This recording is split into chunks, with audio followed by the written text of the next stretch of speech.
मंडळी असं म्हणतात की ज्या प्रकारे आईवडील आपल्या आयुष्यात आचरण ठेवतात, जे कर्तव्य करतात, त्यांची मुलंसुद्धा त्यांच्याच प्रेरणेने त्यांच्याच वाटेवर चालायला लागतात, मग ते चांगले कर्तव्य करो किंवा वाईट कृत्य करो। अशाच प्रकारची आजची घटना आहे। एक महिला जी 3 मुलांची आई होती आणि 3 मुलांचा जन्म झाल्याच्या नंतर त्या महिलेच्या नवऱ्याची मृत्यू झाली। आता ही महिला विधवा झालेली होती आणि या महिलेला सुद्धा मग एखादा आयुष्यामध्ये आधार हवा होता। यासाठीच ही महिला मग एका व्यक्तीच्या प्रेमात पडली आणि त्याच्या प्रेमातच नाही पडली तर त्याच्यासोबत मग ती 3 मुलांना घेऊन लिव्ह इन रिलेशनशिपमध्ये राहत होती। फक्त या महिलेनं लग्न केलेलं नव्हतं, बाकी सर्व काही नवरा बायकोप्रमाणे ही महिला त्या पुरुषासोबत वागत होती। पण जशी ही महिला आपल्या मुलीसमोर, आपल्या मुलांसमोर जे काही ही वासनेचा खेळ खेळत होती, याच कृत्यातून या महिलेच्या मुलीने सुद्धा तीच प्रेरणा घेतली आणि त्या मुलीनेही नंतर मग आपल्या आईच्या वाटेवर पाऊल ठेवायला सुरुवात केली आणि त्या मुलीनं दुसरं तिसरं कोणासोबत हे कृत्य केलं नाही, तर ज्या व्यक्तीसोबत आईचे अनैतिक संबंध होते त्याच व्यक्तीसोबत मग मुलगीही अनैतिक संबंधामध्ये आली। आणि जेव्हा आई आणि मुलगी एकाच पुरुषासोबत शारीरिक संबंधामध्ये आली, प्रेम संबंधामध्ये आली आणि त्यानंतर मात्र या संपूर्ण गुंतागुंतीच्या संबंधामध्ये एक हत्याकांड घडलं आणि ती हत्या झाल्याच्या नंतर 1 महिना जवळजवळ ते मृतदेह कुजत राहिला आणि संपूर्ण परिसरामध्ये याची दुर्गंध पसरली आणि त्यानंतर मात्र 2 महिन्यांनी जे हत्या घडलेली होती आणि त्यानंतर या हत्येचा उलगडा 2 महिन्यांनी झाला। काय आहे हा संपूर्ण प्रकार हेच आपण या व्हिडिओमध्ये सविस्तर पद्धतीने जाणून घेऊया। त्यासाठी हा व्हिडिओ शेवटपर्यंत नक्की बघा। राम राम मंडळी, स्वागत आहे तुम्हा सर्वांचं पुन्हा एकदा आपल्या मराठी यूट्यूब चॅनलमध्ये। मंडळी, घटना आहे मध्य प्रदेश राज्याचा एक जिल्हा आहे सागर आणि सागर जिल्ह्याचं एक पोलीस स्टेशन आहे खुरई। या खुरई पोलीस स्टेशनच्या अंतर्गत आणि याच पोलीस स्टेशनच्या 500 मीटर अंतरावर एक कुटुंब राहत होतं। त्या कुटुंबामध्ये ममता नावाची महिला राहत होती। ही महिला आपल्या 3 मुलांना सोबत घेऊन राहत होती। 2 मुली होत्या तर 1 मुलगा होता। 2 मुली मोठ्या होत्या आणि सर्वात जी मोठी मुलगी होती या मुलीचं मागील 2-3 वर्षापूर्वी लग्न करून दिलं आणि त्यानंतर 1 मुलगी आणि एका मुलासोबत ही महिला राहत होती। आता ही अशीच राहत असताना काही दिवसापूर्वी मग या महिलेनं आपल्या जी एक तारुण्यात आलेली मुलगी होती, 18-19 वर्षाची मुलगी होती आणि एक 12-13 वर्षाचा मुलगा होता, त्या दोन्ही मुलं आणि मुलींना आपल्या मोठ्या लेकीच्या घरी पाठवलं जी आपल्या नवऱ्याच्या घरी राहत होती। तर ही महिला जी होती घरी एकटी राहत होती आणि ही एकटी राहत असताना 4 एप्रिलच्या दिवशी या महिलेनं आपल्या दोन्ही मुलांना आणि मोठ्या मुलींना सुद्धा फोन करून सांगितलं की मी काही कार्यक्रमामध्ये जात आहे आणि ही जी महिला होती ही लग्न समारंभामध्ये नाचायचं काम करत असायची, डान्स करण्याचं काम करत असायची आणि ह्याच काही कार्यक्रमामध्ये ही महिला गेलेली होती। आता ही 4 तारखेच्या दिवशी सकाळी गेलेली होती, 4 तारखेची रात्र उलटून गेली, रात्रीचं हे लग्न होतं आणि दुसऱ्या दिवशी मग या महिलेला परत घरी यायचं होतं आणि त्याच प्रकारे मग ही महिला 5 तारखेच्या दिवशी आपल्या मुलांना फोन करून सांगते की मी आता परत घराकडे निघालेली आहे। 5 तारखेच्या दिवशी ही मुलं आपल्या आईला फोनवर बोललेली होती, पण जसे आता संध्याकाळ झाली, संध्याकाळच्या वेळेस मग आई घरी पोहोचली किंवा नाही पोहोचली असे आता आईची खबर घेण्यासाठी मुलं फोन करत होते, पण या महिलेचा जो फोन होता हा बंद येत होता। मुलं परत लावण्याचा प्रयत्न करत होते पण जो फोन होता हा सतत बंद येत होता। आता मुलांनाही वाटलं की जी आई आहे ही आता कार्यक्रमामध्ये गेलेली होती आणि तिचा मोबाईल आता डिस्चार्ज झाला असेल, मोबाईलमध्ये चार्जिंग नसेल, लाईट नसेल, अशा प्रकारे तिचा मोबाईल बंद झाला असेल असं मुलांना वाटलं। दुसऱ्या दिवशी मुलं फोन करून पाहत होती पण तरी देखील त्या महिलेचा फोन काही लागतच नव्हता।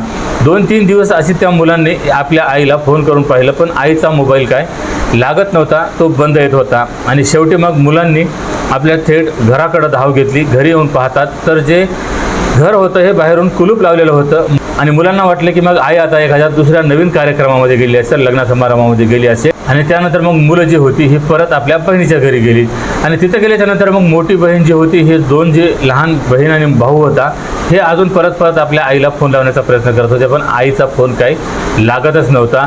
शेवटी मग 11 तारखेच्या दिवशी हे 3ही मुलं या खुरई पोलीस स्टेशनच्या अंतर्गत पोलीस स्टेशनमध्ये आले आणि पोलीस स्टेशनमध्ये येऊन त्यांनी या महिलेची बेपत्ता झाल्याची तक्रार दाखल केली आणि पोलिसांनी तसंच सांगितलं की आम्ही जे काही आहे या महिलेबद्दल आपण तपास करूया। महिलेचा मोबाईलही पोलिसांनी ट्रेस करून पाहिला पण तो मोबाईल बंद येत होता। त्यासाठी मग आता पोलिसांनी या मुलांना सांगितले की तुम्ही घरी जा आणि 2-3 दिवसांनी परत या, आम्ही तोपर्यंत या महिलेचा तपास करून पाहू। जशी आता ही मुलं घरी गेलेली होती यांनी जे बाहेर लावलेलं टाळं होतं हे तोडलं आणि त्यानंतर मग हे आतमध्ये प्रवेश करतात आणि जेव्हा हे मुलं आतमध्ये गेलेत, आतमध्ये गेल्याच्यानंतर संपूर्ण घरामध्ये एवढं काही तीव्र दुर्गंध सुटलेला होता की तो दुर्गंध एवढा भयंकर होता की घरामध्ये एक क्षणभरही थांबू वाटत नव्हतं, अशा प्रकारे तो दुर्गंध सुटलेला होता. आणि त्यानंतर मग हे मुलं जे होते काही शेजाऱ्यांना आपल्या जवळ बोलवतात आणि शेजाऱ्यांच्या मदतीने ज्या ठिकाणाहून हे दुर्गंध येत होती त्या ठिकाणी जाऊन पाहण्याचा प्रयत्न करत होते. फरशीवर संपूर्ण अस्तव्यस्त काही कपडे पडलेले होते, काही घरातील सामान अस्तव्यस्त पडलेलं होतं आणि हे जे दुर्गंध होती एका डबल बेडच्या बॉक्समधून येत होतं. जसे काही शेजारी हे मुलं त्या बेडजवळ जात होते आणि त्यानंतर शेजाऱ्यांनी जे बेडचं झाकण होतं हे उघडून पाहिलं. उघडून पाहताच त्यांच्या पायाखालची जमीन सरकली. सर्वच काही मधामध्ये ओरडायला लागले, कारण त्या बेडमध्ये जी ही महिला होती या महिलेचा मृतदेह पडलेला होता. संपूर्ण तिचा चेहरा जो होता हा काही त्याला जंतू पडलेले होते, त्यांनी खाल्लेलं होतं, त्याच्यामध्ये किडे पडलेले होते आणि संपूर्ण हा मृतदेह जो होता हा कुजलेल्या अवस्थेत होता. लगेच त्यांनी याची माहिती पोलिसांना दिली आणि पोलिसांचं एक पथक घटनास्थळी दाखल झालं. फॉरेन्सिक टीमही घटनास्थळी दाखल झाली आणि त्यानंतर मग तो मृतदेह ताब्यात घेऊन त्याला पोस्टमॉर्टमसाठी पाठवण्यात आला. आणि मुलांनीही पाहिलं की हा जो मृतदेह आहे त्यांच्या आईचाच आहे, जिचं नाव ममता आहे आणि अशा प्रकारे हिची हत्या करून हिला बेडमध्ये कोणी टाकलेला आहे. अशा प्रकारे आता मुलांचा आक्रोश उठलेला होता. पोलिसांनी त्यानंतर तो मृतदेह पोस्टमॉर्टमसाठी पाठवला. पोस्टमॉर्टमच्या रिपोर्टमध्ये कळालं की त्या महिलेचा गळा दाबून तिची हत्या करण्यात आलेली होती. आणि त्यानंतर जेव्हा या महिलेचा अंत्यविधी करण्यात आला त्यानंतर आता पोलिसांनी या महिलेच्या मोबाईलचे कॉल डिटेल्स काढले, CDR काढले आणि ज्या प्रकारे फॉरेन्सिक तपास झालेला होता त्या तपासामध्येही काही असं सबळ पुरावा पोलिसांच्या हाती लागत नव्हता. आणि ह्यामध्ये जेव्हा या महिलेचे कॉल डिटेल्स काढलेले होते त्याच्यामध्ये एक नंबर वारंवार पोलिसांना आढळत होता आणि तो नंबर होता एका व्यक्तीच्या, जो या महिलेच्या संबंधामध्येच होता, तिच्या खूप जवळ होता आणि त्या व्यक्तीचं नाव होतं सुरेंद्र आहिरवार. त्या व्यक्तीबद्दल जेव्हा पोलिसांनी मुलांना विचारपूस केली त्यावेळेस सर्वांनी सांगितलं की हा जो व्यक्ती आहे हा बरेच दिवसापासून आमच्या घरीत राहत असतो, आमच्या आईच्या सोबत राहत होता आणि याच्यासोबत आमच्या आईचे घनिष्ठ संबंध होते. आणि हा जो व्यक्ती आहे हा माझ्या आईला काही काम मिळवून देत असायचा, त्याच्याकडं काही लग्नाच्या अशाच बऱ्याच काही ऑर्डर येत असायच्या ज्या लग्नामध्ये ह्या महिला तो पुरवत असायचा, ज्या डान्सर असायच्या. असंच काही हा जो व्यक्ती होता महिला सप्लाय करत असायचा आणि ह्यामध्येच ही जी महिला होती ममता ही सुद्धा त्याच्यासोबत काम करत असायची. आता एवढं ऐकल्याच्या नंतर पोलिसांनाही त्याच्यावर काही संशय वाटला नाही, कारण तो नेहमी हिच्या संबंधामध्ये असायचा. बरेच दिवसापासून त्याचे आणि या महिलेचे संपर्कही होत असायचे, फोनवर तर बोलणं होतच असायचं आणि तो नेहमी या महिलेच्या घरी पडून राहत असायचा. आणि असेच काही दिवस जाता जाता मग आता 18 जून 2026च्या दिवशी पोलिसांच्या हाती काही असा पुरावा लागला की ही जी हत्या आहे ही जो तिचा प्रियकर आहे सुरेंद्र आहिरवार यानेच केलेली आहे असं पोलिसांना आता कळालेलं होतं. पोलिसांनी सुरेंद्रला ताब्यात घेतलं. ताब्यात घेऊन त्याची जेव्हा सक्तीने चौकशी केली त्यावेळेस मात्र सुरेंद्रनं जी काही खरी कहाणी होती ही पोलिसांना सांगायला सुरुवात केली. आणि ती संपूर्ण कहाणी अशी होती की ज्या प्रकारे हा सुरेंद्र जो होता महिलांना लग्न समारंभामध्ये काम मिळवून द्यायचा, तिथं ते त्यांचं नृत्य ठेवत असायचा. ह्यामध्येच ही महिला जी होती ही एक नृत्य करणारी होती, एका प्रकारे ही डान्सर होती आणि ह्याच कारणामुळे या महिलेची आणि त्याची ओळख झालेली होती. सुरेंद्र जो होता हा 32 वर्षाचा एक व्यक्ती होता, तर ही जी महिला होती ही 40 ते 45 वर्षीय वयाची महिला होती. वारंवार दोघे एकमेकांच्या संपर्कात यायचे. महिलेला तो काम मिळवून द्यायचा, महिलेला त्या ठिकाणी तो घेऊन जायचा आणि तिथं त्या महिलेचा कार्यक्रम झाल्याच्या नंतर हे परत अजून आपल्या या मैत्रिणीला तो घरी आणून सोडायचा. ह्यामध्येच जो हा व्यक्ती होता मग कधी कधी या महिलेच्या घरीच मुक्कामी राहत असायचा. दोघांमध्ये खूपच जवळीकता वाढलेली होती आणि दोघांमध्ये मग नंतर अनैतिक संबंध जुळले होते. आणि त्यावेळेस ममताची मोठी मुलगी होती, लग्न करून आपल्या सासरी नांदायला गेलेली होती, तर घरी एक दुसऱ्या नंबरची मुलगी आणि एक लहान मुलगा अशा प्रकारे ही महिला आपल्या 2 मुलांना घेऊन राहत होती. आता वारंवार जो हा सुरेंद्र होता या महिलेच्या घरी येत असायचा आणि तो येत जात असायचा. ह्यामध्येच कधी तो तिच्या घरी मुक्कामी राहत असायचा, तर रात्र तिच्यासोबत तो घालवत असायचा. ही महिला आणि जो सुरेंद्र होता हा एका वेगळ्या खोलीमध्ये झोपायचे, तर जी ही महिलेची मुलगी होती आणि तो मुलगा होता एका वेगळ्या खोलीमध्ये राहत असायचे. आता हे जे काही या महिलेचं चाललेलं होतं ते संपूर्ण जो प्रकार होता हे मुलं आणि मुलगी पाहत होते, पण यांना आता आपल्या आईला याच्यावर विरोध करता येत नव्हता आणि तसे हे आपल्या आईचाही विरोध करू शकत नव्हते, कारण त्यांचं पालन पोषण ही आईच करत होती आणि जे काही महिलेचा व्यवसाय चालत होता, जे काही काम चालत होतं या व्यक्तीमुळेच चालत होतं. ह्यासाठी मुलं जे होते हे काही न बोलता जे काही चालत होतं हे मुकाट्यानं पाहत होते. एका प्रकारे हा जो व्यक्ती होता आता या महिलेसोबत लिव्ह इन रिलेशनशिपमध्ये राहत होता आणि आता महिलेलाही वाटायचं की एका प्रकारे तिला आता आधार मिळालेला आहे, एकीकडं कामही मिळत आहे आणि तो व्यक्ती जो आहे हिला आर्थिक मदतही करत आहे, तिच्या संपूर्ण शारीरिक गरजाही तो पूर्ण करत आहे आणि महिलेला वाटायचं आहे की तो एका प्रकारे आता माझा नवरा आहे आणि जी माझी मुलं आहेत माझ्या मुलांना जो सुरेंद्र आहे आपल्या मुलाप्रमाणेच पाहतो. पण ती विसरली होती की तो त्या मुलांचा सक्का बाप नाही, तर तो फक्त या महिलेचा प्रियकर आहे, तो त्या मुलांचा वडील नाही. आणि या महिलेला एवढं वाटत होतं की तो आपल्या मुलांना मुलाप्रमाणेच पाहतो. पण ज्या प्रकारे सुरेंद्रचं मन आता या महिलेकडून कमी होत चाललेलं होतं, ज्या प्रकारे या महिलेमध्ये त्याला सुरुवातीला रस वाटत होता, त्या प्रकारे आता तिच्यामध्ये त्याला रस वाटत नव्हता, रुची वाटत नव्हती. आणि त्याच्या मनामध्ये जी घरामध्ये एक तारुण्यात आलेली दुसऱ्या नंबरची जी मुलगी होती, जिचं नाव सीमा होतं, ती मुलगी दिसायला देखणी होती, ऐन तारुण्यात आलेली होती. आणि त्या मुलीवर मात्र याचा आता जीव जडलेला होता.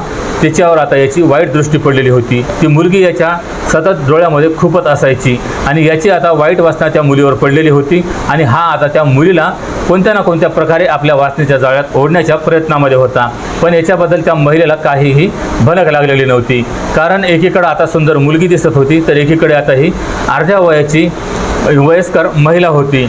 महिला तर याच्या संपूर्ण गरजा पूर्ण करत होती, पण याचं त्या महिलेकडून आता मन भरलेलं होतं. याला आता याच्या वासना महिलेच्या मुलीकडून पूर्ण करून घ्यायच्या होत्या. ह्यासाठीच मग तो जो सुरेंद्र होता, या सीमाला म्हणजेच आपल्या प्रेयसीच्या मुलीला काहीतरी चांगल्या वस्तू खाण्यासाठी आणून द्यायचा, कधी तिला चांगले कपडे आणून द्यायचा, कधी तिला मोबाईल घेऊन द्यायचा. अशा प्रकारे तो आता त्या मुलीला जवळ करण्याचा प्रयत्न करत असायचा. मग ती महिला घरी असो किंवा नसो, तो सतत या महिलेच्या घरी पडून असायचा. महिलेला तो कामावर लावून देत असायचा. महिला तिकडं लग्न समारंभामध्ये आपला डान्स करत असायची, नृत्य सादर करत असायची, तर तो जो तिचा प्रियकर होता हा महिलेच्या घरी पडून असायचा. आता याच्याबद्दल महिलेलाही सुरुवातीला काही संशय नव्हता, की याच्याबद्दल महिलेलाही कोणती तक्रार नव्हती की तिचा प्रियकर तिच्या घरी पडून राहावं. कारण महिलेनं संपूर्णतः त्याला आपला नवरा मानलेलं होतं आणि जी मुलं आहेत तो आपल्या मुलाप्रमाणे पाहतो असं तिची समज होती. पण त्या प्रकारे इथं काहीही नव्हतं. आणि जो हा सुरेंद्र होता हा वारंवार या महिलेच्या घरामध्ये पडून असायचा. मुलगा जो या महिलेचा मुलगा होता तो सतत नेहमी आपल्या मित्रांसोबत इकडं तिकडं फिरत असायचा. कधी आपल्या बहिणीच्या घरी जात असायचा, कधी कामावर जात असायचा. तर ही घरामध्ये तरुण मुलगी घरी एकटी असायची. महिलेला वाटत असायचं की हा जो व्यक्ती आहे आपल्या मुलीला घरी एकटा आधार होईल, ह्यासाठी कधी कधी ही महिलाच आपल्या मुलीसोबत जाऊन राहण्याचं सांगत असायची. आणि असं म्हणतात की जर 7 जन्माचे जरी वैरी असतील आणि त्यानं दोघांना जर एका बंद खोलीमध्ये काही वेळ एकांतामध्ये जर दिला, तर ते सुद्धा काही वेळाने एकमेकांचे मित्र बनत असतात. ते सुद्धा दोघांची मनं एकत्र आलेली असतात. आणि इथं तर मग एकीकडं अग्नी ठेवलेली होती, तर एकीकडं पेट्रोल ठेवलेलं होतं. ज्या प्रकारे एक 30 वर्षाचा व्यक्ती आणि एकीकडं 18-19 वर्षाची तरुण मुलगी जेव्हा एकांतांमध्ये असा वेळ घालवत असायची, ज्या प्रकारे ही तारुण्यात आलेली मुलगी आपल्या आईचे असे वासनेचे खेळ आपल्या डोळ्याने पाहत असायची. मुलगी बाहेर जरी झोपलेली असली तरी बंद खोलीमध्ये माझी आई या व्यक्तीला सोबत घेऊन काय करते हे तिला आता वेगळं सांगायची गरज नव्हती. तिला कळत होतं. तिला संपूर्ण आता काही तिच्या मनामध्ये भावना जागृत झालेल्या होत्या. ह्याचमुळे ती मुलगी जी होती ही सुद्धा त्या व्यक्तीकडे आकर्षित होत चाललेली होती. आणि जसे हे दोघंही एकांतात राहत असायचे, त्याच प्रकारे जो हा या महिलेचा प्रियकर होता सुरेंद्र या मुलीच्या जवळ गेला. आणि तशीच मग या मुलगी आणि या सुरेंद्रमध्ये ही जवळीकता वाढली आणि दोघांमध्ये मग शारीरिक संबंध सुरू झाले. आता जसं जसं या दोघांनाही एकांत मिळत होता, जशी जशी संधी मिळत होती, तशी ही मुलगीही आणि जो हा या महिलेचा प्रियकर आहे या दोघांमध्येच मग शारीरिक संबंध, प्रेम संबंध सुरू झालेले होते.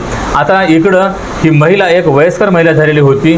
ती तर याला संपूर्ण वेळ देऊ इच्छित होती, पण याला आता त्या महिलेमध्ये काही रुची राहिलेली नव्हती. हा जो सुरेंद्र होता हा आता मुलीकडे जास्त आकर्षित होत चाललेला होता. तिला तो जास्त वेळ देत असायचा आणि जशी यांना संधी मिळायची तसे ते एकत्र येत असायचे. महिला जरासुद्धा काही बाहेर गेलेली असली तरी याला चैन पडत नव्हता. तो लगेच आपल्या त्या प्रियसीच्या मुलीजवळ जायचा, म्हणजे नवीन आता झालेली प्रियसी असायची तिच्याजवळ जायचा. दोघांमध्ये शारीरिक संबंध व्हायचे.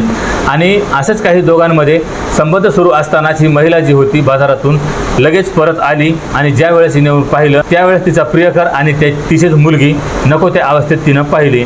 आणि जेव्हा या महिलेनं या दोघांनाही नको त्या अवस्थेत पाहिलं त्यावेळेस तर आपल्या मुलीला तिनं धमकावलं, तिला मारहाणही केली की माझ्याच प्रियकरावर तू अशा प्रकारे डल्ला मारत आहेस, माझ्या प्रेमसंबंधामध्ये तू हस्तक्षेप करत आहेस. अशा प्रकारे मुलीलाच तिनं काही गोष्टी सुनावल्या, तिला शिवीगाळी केली, तिला मारहाण केली की माझ्या प्रियकरावर तू हात साफ करत आहेस, माझा प्रियकर तू हिरावून घेत आहेस.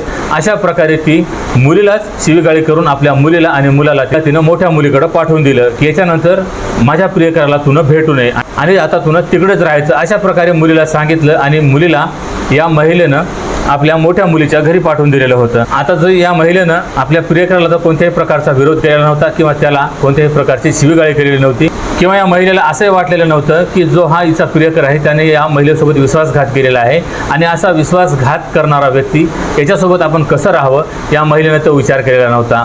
कदाचित ही महिला त्याच्यामध्ये एवढा काही जीव गुंतवून बसलेली होती की त्यामधून तिचा जीव निघत नव्हता। ती असे काही त्याच्यावर प्रेम करत होती की त्याला ती सोडू इच्छित नव्हती। आता महिलेला वाटत होते की या दोघांच्या प्रेमसंबंधामध्ये तिची मुलगी अडसर येत आहे, त्यासाठी मुलीलाच आता मोठ्या मुलीच्या घरी पाठवून द्यायचं आणि इकडं आता आपण दोघेही बिनधास्त राहायचं। पण जो हा व्यक्ती होता, तिचा प्रियकर होता, हा मात्र आता या महिलेला एका प्रकारे वैतागलेला होता। याची संपूर्ण जी रुची होती तिच्या मुलीमध्ये होती, तिच्यामध्ये त्याचा संपूर्ण जीव गुंतलेला होता। पण ही महिला आता बळजबरीने त्याला आपल्या पदराशी बांधून ठेवत होती।